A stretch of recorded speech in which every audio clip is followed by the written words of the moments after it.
Welcome to Women Lead, a production of the Women of Color Empowerment Institute. We are your hosts. I'm Michelle Austin Pammies.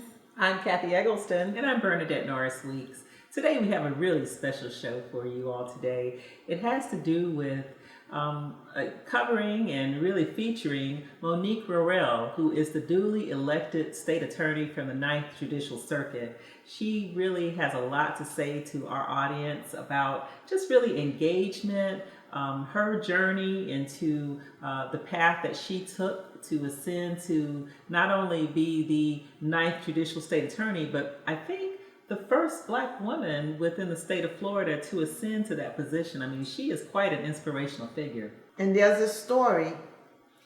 So she ascended to this extraordinary position, and she was a public servant willing to serve when she got basically suspended and removed in office.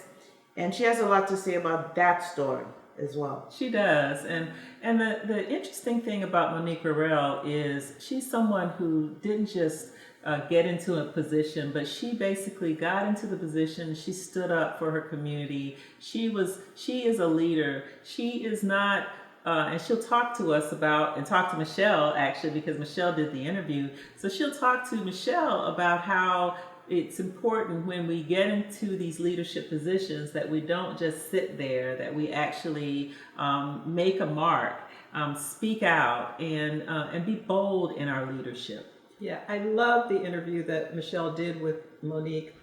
She is exactly the kind of person the Women of Color Empowerment Institute was created to highlight. We all knew so many women who were staff members and really among the most competent in their offices, but had never really considered running for office themselves.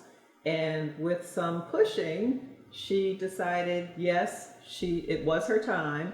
Yes, she should lead this office. And I believe she won with more than 65% of the vote. So the community emphatically agreed. And she did a great job. She did a great job. She did a great job. This is a woman, well, we can say no good deed goes unpunished. She focused on fairness in the criminal justice system. Imagine that. That was like her platform, and she was doing it.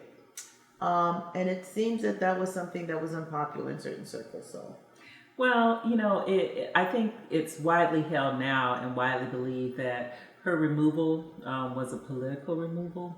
And unfortunately, that has happened in far too many cases recently. I do know that there was a gentleman in the Hillsborough County area who has now regained his seat due to a legal challenge. He had been removed, and now he's back in his seat. He was also a state attorney. And we're hoping that Monique will see the same type of success. But outside of that, I do want to say that this is someone, and I think we all agreed that we wanted to let our audience see this person and understand just the fabric of what makes her tick, because I have a feeling that we're going to see her again, and even in a higher office than a state attorney's office. I think this woman is going to really ascend to some amazing leadership opportunities in the future. and I also think that we need to focus as a community on the fact that when we elect someone, it's a meaningful thing. We voted, we elected someone. Their removal shouldn't be easy. No. It should take some extreme circumstance where the person violated the law before that person could be removed. It can't just be we vote and somebody removes in a brief decision. It shouldn't be that easy. It shouldn't be that easy, but these are the times we're living in. And so it just reinforces the fact of what we need in our leadership. These are not comfortable positions. These are positions that require grit and character, because there's opposition. There's that adage of everyone wants progress, no one wants change. And so there are forces that don't want to see change. Or progress. So that brings us to our opportunity to introduce you to Monique Worrell. And we'll be right back after these messages, so stay tuned. At the Women of Color Empowerment Institute, our mission is to enhance and expand leadership by women of color. We do this in a variety of different ways, including but not limited to providing mentorship opportunities for young professionals where we assist in helping to create paths to leadership. We empower women to develop capacities for social change. We produce programs that promote heritage awareness, and we provide training opportunities for business and government. Our institute holds seminars focused on professional success techniques, and we host many other events such as our popular Advocates for Change and Leaders Connect. The Women of Color Empowerment Institute publishes a magazine called Women Lead. Our signature event is the Women of Color Empowerment Conference, a yearly conference where hundreds of leaders gather from all across the United States and beyond. To learn more about membership and how you can support our programs or be a sponsor of the Women Lead TV, visit us at nationalwomenofcolor.com. Again, that's nationalwomenofcolor.com. The law office of Austin, Pammies, Norris, Weeks, Powell is a full-service law firm practicing in the area of governmental law, including the representation of municipalities, civil litigation, personal injury, real estate, and corporate transactional matters. With over 100 years of collective experience, our attorneys are admitted to practice before state courts, federal courts, and the United States Supreme Court. We are conveniently located in downtown Fort Lauderdale and can be reached at 954-768-9770. Or for more information about the law firm of Austin, Pammies, Norris, Weeks, Powell, visit our website at apnwlaw.com. That's apnwlaw.com. What is the path that led you to be elected state attorney for the 9th Judicial Circuit? What brought you to that? So I've known probably since I was 7 or 8 that I wanted to be an attorney in the criminal legal system. And like many Black and brown families, my family was impacted by the criminal legal system. My oldest brother, who is a veteran of the United States Air Force, was diagnosed with PTSD and bipolar disorder. And he began self-medicating with illegal substances and spent much of my life incarcerated. And at a very young age, my brother is 15 years older than I am, I knew that people with mental illness shouldn't be in jail. People who serve this country shouldn't be in jail. So I grew up knowing that I had a destiny to do something about it. Now, I would be untruthful if I told you that I thought that destiny was to become the state attorney. I thought my career path was to become a defense attorney and to help people. So I did that. I went to law school and didn't take any other job. I went directly into the public defender's office where I represented individuals who were accused of crime, and later went off into private practice where I did that. And one case at a time, one person at a time, I did help them. And I got an offer to go become a professor at the University of Florida. I was probably, 3-4 years out of law school at that point, so I couldn't say no to that, right? I needed to build my resume with that. And then, 15, 16 years later, I was still there. Now, I was comfortable there, and I was training lawyers to recognize the injustices that existed within the criminal legal system. So I thought I was on mission, I thought I was on purpose, and then I wasn't. We got a new dean that came in, and she was not interested in social justice as much anymore. She wanted to focus more on corporate law, so that was a huge shift for the University of Florida College of Law. So my predecessor, the very first African-American ever elected as state attorney in the entire state of Florida, Aramis Ayala, asked me to come and lead her conviction integrity unit. I didn't know what conviction integrity was, but I learned quickly that conviction integrity is a unit within a prosecutor's office where we review ourselves, because Florida leads the nation in death row exonerations. Right? So if we want to talk about what Florida leads in, talk about the fact that we lead in wrongfully convicting people and sentencing them to death. All right? So I did that for a little while, and someone talked earlier on one of the panels about if I didn't leave that, then I wouldn't have done that, and if I didn't leave that, then I wouldn't have done that. Well, me leaving University of Florida took me to become the director of conviction integrity, and then I got an opportunity to become the chief legal officer for Reform Alliance, which is a nonprofit in New York. Jay-Z, Meek Mill, Michael Rubin, Michael Smith, and a bunch of other names that I'm sure you're familiar with. They started this nonprofit, and I was called upon to become their chief legal officer. But I had also been called upon to come and be the state attorney. I was running from that calling because I, like many people, as Christina talked about earlier, didn't want to be an elected official. I didn't think that I was qualified to be an elected official.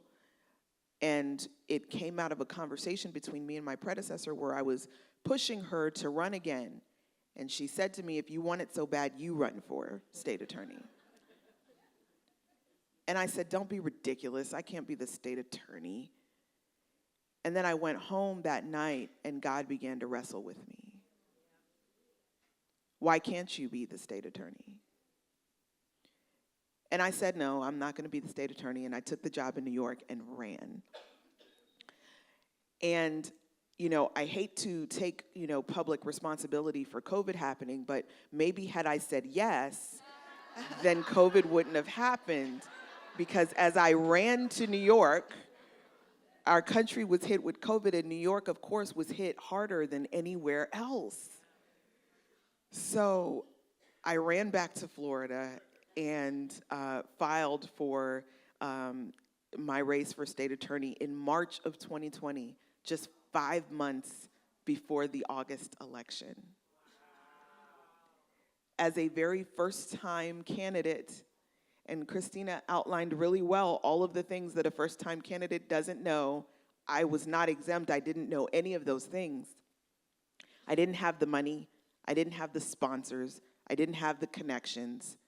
But I had a mandate to run for state attorney. So I filed to run for state attorney on March the 16th of 2020. And the universe essentially was shut down with COVID just a few days later. And what that meant was that it leveled the playing field, because although there were opponents who had been in the race long before I had gotten there, we all had to learn how to run a campaign in the middle of a pandemic. And then George Floyd was murdered.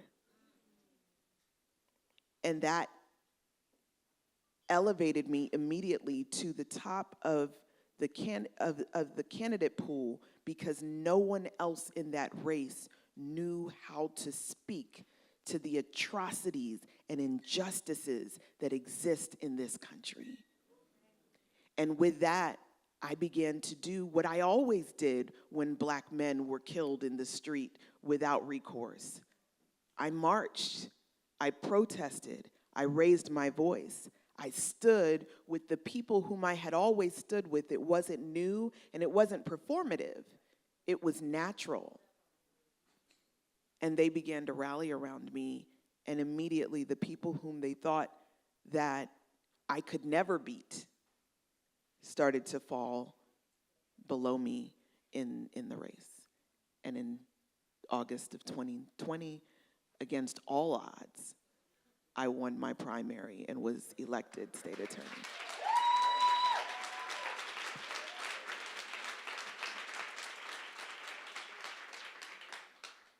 Now, obviously, you've had a successful career. You've been successful. And we talked about paying it forward during the last panel. I want to know, did you find support from women, other women? Did you find support from women outside your racial and ethnic group? Did you find that? That's my question. So at different points in my career, there were varying levels of support. I'll tell you, in my race for state attorney, or initially there wasn't any support. There wasn't anyone who came alongside me and said, yeah, that's a good idea, you should do it. In fact, the exact opposite was true. There were people who told me I should wait my turn. There were people who told me, in fact, one person in particular I'll never forget said, I'm sure you're a very nice lady, but there's no way in hell that you can win this race, right? But throughout my career, yes, I have seen support from different women from all areas and all ethnicities who have come alongside and saw it fit to lend me a hand along the way. Question I have, the reason I'm focused on the variety of ethnic groups and racial groups here is that there is this perception that Black women are very supportive. It's a role we play. And sometimes we're supportive when the other groups are out there being needing support on an issue. And then when our turn comes, we're looking for assistance and we're like, where are my friends? So I was just the reason I'm focusing on this is to understand, when you did find support in these other groups, did you do anything special to garner support, or are there any characteristics of those who chose to support you that we should look at? So I think that now we hear a lot of women refer to themselves as allies. But that hasn't always been the case. This allyship is something new. It's something that has, I think, more so been birthed out of the very public murder of George Floyd and the response to the community of that, and people really just taking a stand and saying, no, I don't want to be that. I don't want to represent that. Historically, though, we've always had to work twice as hard to get half as far. So I can't help but think that the women who found it, fit to help me saw that work in me and decided to lend me a hand because I did assimilate, because I did fit in, because I did use my inside voice, because I did all of the things that we've discussed all day long to prove that I belong in that room.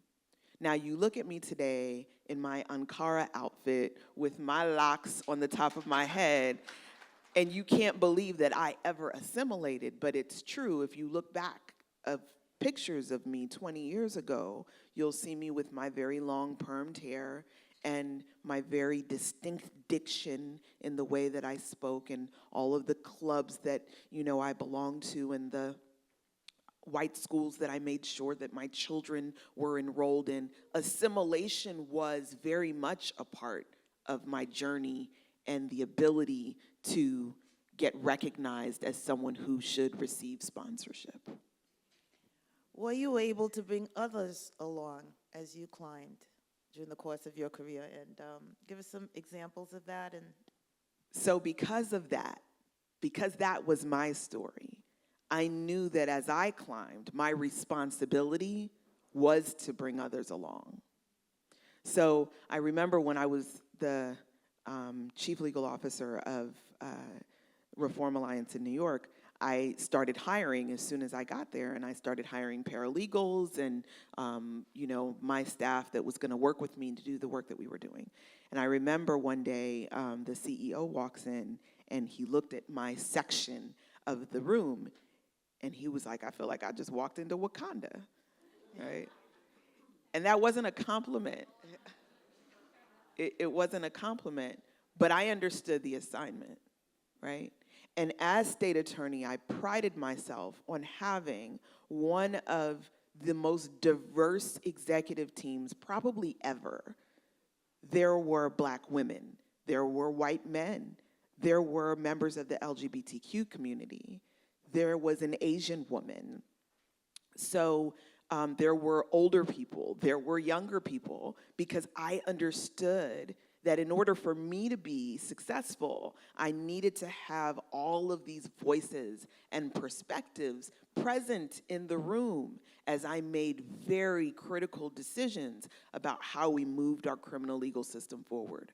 So I always found myself, and one of the photos that I have on every office wall that I've ever occupied is a picture of a man reaching over a fence to a hand, and it says, "He ain't heavy," because I understood my assignment to always pull someone up behind me whenever I arrived. So on August 9th, 2023, Governor Ron DeSantis issued an executive order suspending State Attorney Monique Worrell from her elected position for allegedly neglecting her duty to faithfully prosecute crime in her jurisdiction.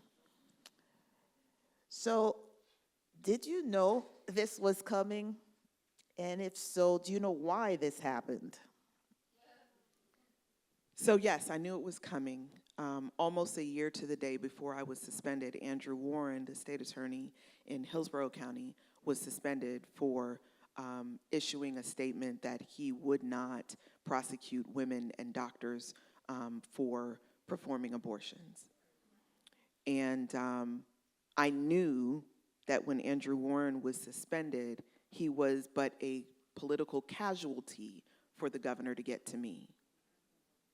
It was strategy. It was strategy, because if he would have come directly after me, then he would not have been able to escape the whole taking out the only black woman state attorney in the state of Florida.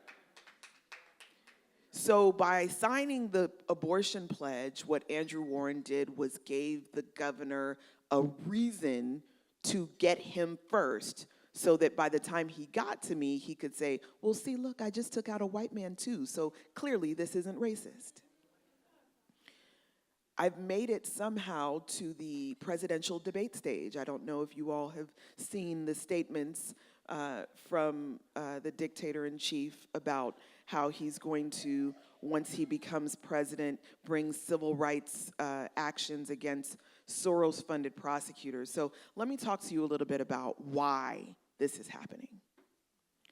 The United States of America, the home of the free, incarcerates more people than anywhere in the world.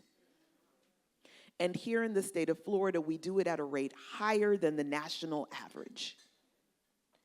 And it should be of no surprise to any of you that there is disproportionate minority representation in the individuals who are incarcerated.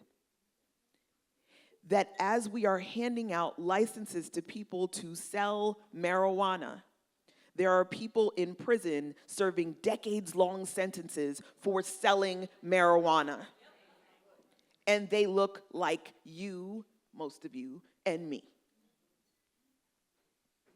So when I ran as a criminal law practitioner for 20 years, and someone who not only practiced but taught and researched criminal law and criminology, my intention was always to reduce mass incarceration, because research and studies show us that incarceration does not make us safer. Children of incarcerated parents are likely to themselves become incarcerated. What makes us safer is putting resources into communities, giving people opportunities to become productive citizens, treating mental illness, treating addiction, not incarceration.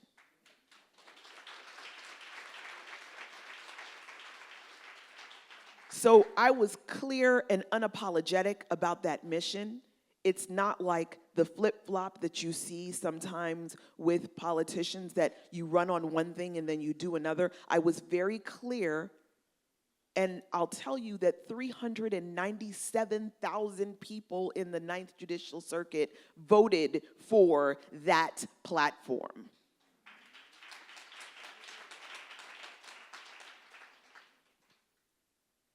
Why did it happen? because white supremacy is on the rise. And anything that threatens that is a problem. White supremacy is able to function when you incarcerate disproportionately Black and brown people. When you remove them from the workplace and put them in the institutions, then white supremacy can thrive.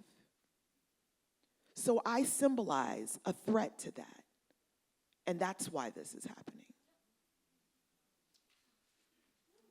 So, from my understanding, your programs were successful in reducing crime.